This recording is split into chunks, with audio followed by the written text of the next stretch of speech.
Check security purpose में था, check guarantee purpose में था, मेरी लायबिलिटीज नहीं थी, मैंने पैसे नहीं लिए, मैंने किसी के कहने पर किसी के लिए चेक दिया, या फिर पैसे मैंने दे दिए थे, कुछ अमाउंट बकाया थी, उस अमाउंट के इवज कोई एग्रीमेंट था, उस मद में मैंने सिक्योरिटी के तौर के ऊपर चेक दे दिया, या फिर मेरी अमाउंट मुकम्मल पेड थी, ये चेक बतौर सिक्योरिटी दिया हुआ था फर्दर ट्रांजैक्शन के लिए, या फिर कुछ अमाउंट अदाशुद है, कुछ रहती है, उस अमाउंट की सिक्योरिटी में ब्लैंक चेक दिया था, मैंने अमाउंट नहीं लिखी थी, इस पर तारीख नहीं डाली थी, एटसेट्रा एटसेट्रा। इस प्रिंसिपल के ऊपर एक जजमेंट है जिसके अंदर बेल डिसमिस हुई। This is Mubashar Iqbal Chauhan, advocate High Court. बहुत इंफॉर्मेटिव और प्रैक्टिकल टॉपिक है।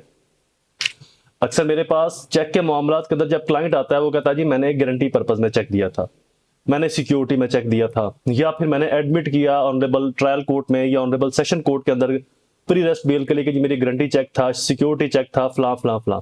यहां पर आप दो चीजें अपने माइंड में बिठा लें। एक चीज, जब आप ये कहते हैं कि जी मैंने चेक गारंटी पर्पस में दिया था या श्योरिटी पर्पस में या सिक्योरिटी के पर्पस में चेक दिया था, एक बात गौर से समझ ले कि आपने चेक देना एडमिट कर लिया। ये ऐसे ही है जैसे कोई अक्यूज किसी बंदे को मारने के बाद ये कहेगा जी मैंने सेल्फ डिफेंस में मारा था, तो डेट मीन मारना उसने एडमिट कर लिया। अब जो सेल्फ डिफेंस है उसको उसने साबित करना है। सेम ऐसे ही चेक के अंदर भी ये चीज है कि आपने चेक देना मान लिया कि जी चेक मैंने ही दिया था, बट गारंटी में दिया था, सिक्योरिटी में दिया था, रीपेमेंट ऑफ लोन नहीं था, पार्शली पेमेंट अदा हो गई है, वगैरह वगैरह।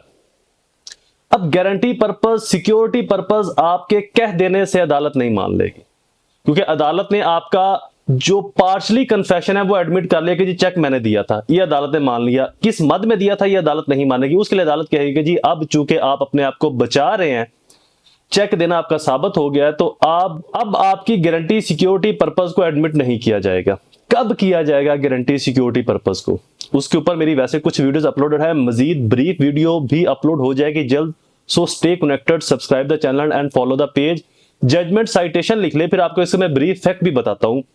2019 PCR LJ 1759 पेज नंबर है।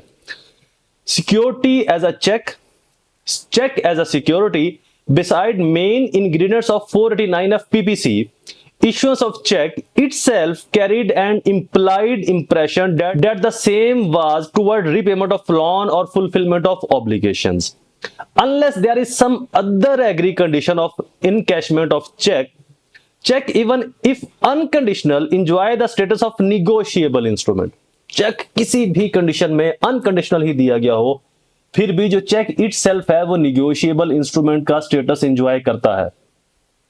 कैसे बच सकते हैं आप? नेक्स्ट क्वेश्चन ये है, इसके अंदर राइज होता है। बेल यहां पर तो डिसमिस हो जाती है बंदे की। आपको एक चीज ज़हन नशीन करनी होगी, जो चेक के अंदर या किसी भी क्रिमिनल केस में आप बेल के लिए जब जाते हैं तो वहां पर जो कोर्ट ऑब्जर्वेशन होती है that is called a tentative assessment. The next question is what is tentative assessment? Tentative assessment को 2024 YLR 1144 के अंदर बड़ी खूबसूरती के साथ बयान किया गया है कि जब आप बेल लेने के लिए आते हैं तो तीन प्रिंसिपल देखे जाते हैं।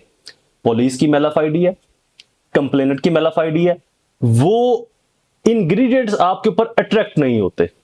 अगर ये तीन चीजें फुलफिल हो रही हैं, अब यहां पर तीन चीजें फुलफिल हो रही है, पुलिस की कोई मेलाफाइडी नहीं, उनके पास चेक आया, उन्होंने FIR दे दी। कंप्लेनेंट की कोई मेलाफाइडी साबित नहीं हो रही क्योंकि उसके पास आपका ओरिजिनल चेक था, तो उसने उसको डिसऑन करवाया और FIR करवा दी। जो मतन है उसमें जो इंग्रेडिएंट्स हैं वो आप पर अट्रैक्ट हो रहे हैं, तो यहां पर आपकी प्री रेस्ट बेल का जो स्कोप है वो 99% तक रिड्यूस हो जाता है। ये है टेंटेटिव असेसमेंट। टेंटेटिव असेसमेंट के आसान मायने हैं कि बेल स्टेज पर अदालत ने सरसरी मुशाहिदा करना है, डिटेल के अंदर, डीपर अप्रिसिएशन के अंदर नहीं जाना।